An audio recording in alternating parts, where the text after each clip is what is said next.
নিজের জীবনকে, নিজের আত্মাকে, নিজের শরীরকে, জগতের যে সমস্ত মানুষকে হত্যা করা, ঈশ্বরের রাজ্যকে থামিয়ে দেওয়া, ঈশ্বরের বিরুদ্ধে দাঁড়ানো, ঈশ্বরের এগেন্সে যাওয়া, ঈশ্বরের নিমিত্ত যেটা নেই ধর্মীয় শাস্ত্রে, তার উল্টো হয়ে মানুষের সঙ্গে মানুষকে একটা মর্মান্তিক কষ্টের মধ্যে, হানানির মধ্যে নিয়ে যাবে।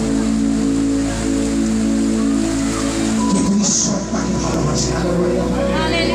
ঈশ্বর ওই শাউলকে ভালোবাসে, তাই সেই শাউলকে একটা টাইম ছেড়ে দিয়েছিল। ডেভিডকে বলেছিল, ডেভিড তুমি এখন শাউলের কাছে দাও, আমি পারমিশন দিচ্ছি, কিন্তু এমন একটা সময় আসবে আমি তাকে উঠান দেব এবং লর্ডে বাইবেলেতে তার দ্বারা আমি আমার নিজ মণ্ডলীকে শিক্ষা দান করব। প্রভু যখন আমাদের সাথে থাকেন, তিনি যখন কাজ করেন, তিনি একজন গুন্ডা, একজন বদমাশ, একজন কুখ্যাত ডাকাতকে তিনি সম্পূর্ণ পবিত্র আত্মায় পরিপূর্ণ দান করেন, আশ্চর্যভাবে ব্যবহৃত করে, আর তার জায়গায় মানব জাতি উদ্ধার করে। সে মানব জাতির জীবনের জন্য ধারণা করবো তাদেরকে। এখানে অনিয়ম বলছে কি বলছে, অনিয়ম নামে একজন ব্যক্তি আসিয়া তাহার উপরে হস্তাক্ষর করিতেছে যেন সে দৃষ্টি পায়। এই অনিয়মকে সর্বশক্তিমান ঈশ্বর প্রভু কইলেন, আমি যিশু, তুমি আমাকে তাড়না করছো, ওঠো নগরে প্রবেশ করো, তোমাকে কি করতে হবে তা বলছি। আমরা প্রভুর জন্য উঠতে চাই না, আমরা প্রভুর জন্য যেতে চাই না, আমরা প্রভুর জন্য বেরোতে চাই না, আমরা প্রভুর স্বরকে শুনি না।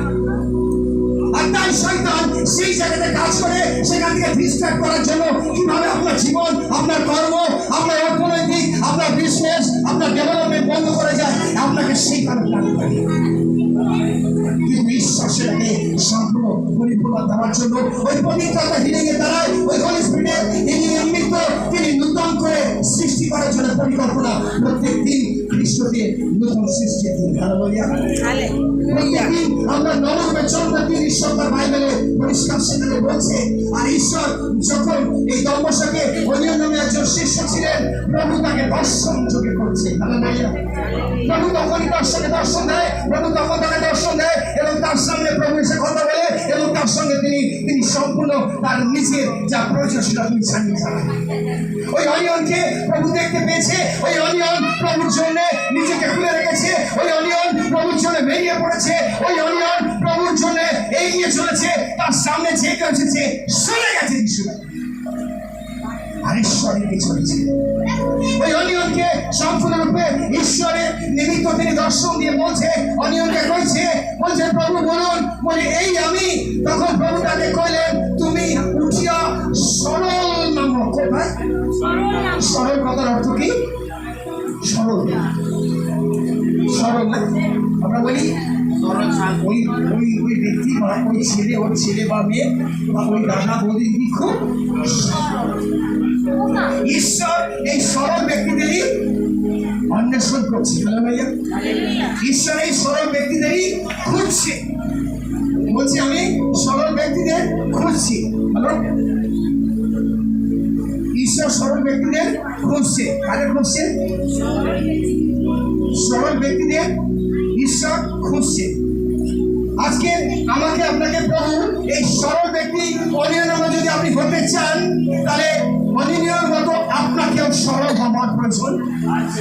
ওই পবিত্র আত্মার নিমিত্ত আপনাকে সরল হওয়ার জন্য প্রয়োজন আছে। কারণ ওই অনিয়ন উপরে ঈশ্বরের পবিত্র আত্মা হিলিং ছিল, ওই পবিত্র আত্মার অনুগ্রহ তার উপর পরিপূর্ণ ছিল। তাই অনিয়নকে প্রভু বলছেন, প্রভু তাকে কইলেন, তুমি ওঠো সরল নামক পথে দিয়ে জিহুদার মাটিতে তার্থ নগরীর শৈল নামক ব্যক্তিকে অন্বেষণ, নামক ব্যক্তির অন্বেষণ করো সরল নামক। কেননা দেখো সে কি করছে, বাইবেল বলছে সে প্রার্থনা করছে। বলি একটু আমরা শুন, সে যখন ঈশ্বরের কাছ থেকে পানিশমেন্ট পেয়েছে, সে যখন ঈশ্বরের কাছে শাস্তি পেয়েছে, সে যখন ঈশ্বর তাকে যখন অধার্মিকতা অপরাধের জন্য তাকে যখন পানিশমেন্ট দিয়েছে, কি পানিশমেন্ট দিয়েছিল? যে তার চোখটা সমস্ত অন্ধকার দিয়েছে। যে চোখ দিয়ে মানুষকে খুন করতো, যে চোখ দিয়ে মানুষের অর্থকে সম্পদ উঠে নিত, যে চোখ দিয়ে যারা এরা ঈশ্বরের রাজ্যের জন্য নিজের দেশ, নিজের রাজ্য, নিজের প্রতিবেশীর জন্য চোখের জলে উপবাসে প্রভুর কাছে প্রার্থনা করতো, তাদেরকে কি করতো? মেরে দিত, তাদেরকে সে আঘাত করতো। আর ঈশ্বর তাকে কি করলেন? সম্পূর্ণ মাটিতে ঘোড়া চড়ে যাচ্ছে তার শিষ্যদের মারার জন্য, আর ঈশ্বর তাকে মাঝ রাস্তা ফেলে দিলেন। পবিত্র আত্মার নিমিত্ত তার জীবনে হিলিং দেওয়ার জন্য ইউটার্নে প্ল্যান করছেন ঈশ্বর। তাহলে আমাদের পবিত্র আত্মা জানার জন্য ঈশ্বর তাকে টান দিচ্ছে যে না না, এখন শয়তানের কাজ, শয়তানের প্ল্যান, শয়তানের অভিশাপ সকলের জীবন থেকে মুছে দিতে চলেছে। তাকে দর্শন দেওয়ার নিমিত্ত তিনি প্ল্যান করেছেন। ওই প্ল্যানটা এবারে তাকে মাটিতে পতিত হয়েছে, মাটিতে যে ফেলে দিয়েছে। তারপর দেখছে আর সে কিছু দেখতে পাচ্ছে না। আর সে যখন অন্ধ হয়ে যায় তার ব্যক্তির সেই ব্যক্তি কেমন লাগে? যে অন্ধ হয়ে যায় সে কেমন লাগে? তার মনে হয় আমার পাশে আর কেউ নেই। এক সময় তার সাথে বন্ধু অনেক ছিল, যে মন্দ কাজ করে তার সঙ্গে মন্দ বন্ধু ভরে ওঠে।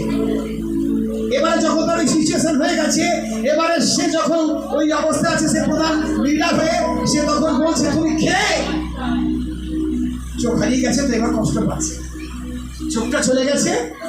কিন্তু যখন চোখ ছিল তখন জীবন্ত যিশুর কাছে আসতে পারে। যখন চোখ ছিল তখন ওই চোখ নিয়ে প্রভুর মহিমা করেনি। যখন ওই চোখ ছিল চোখের জল যিশুর জন্য পড়ায়নি।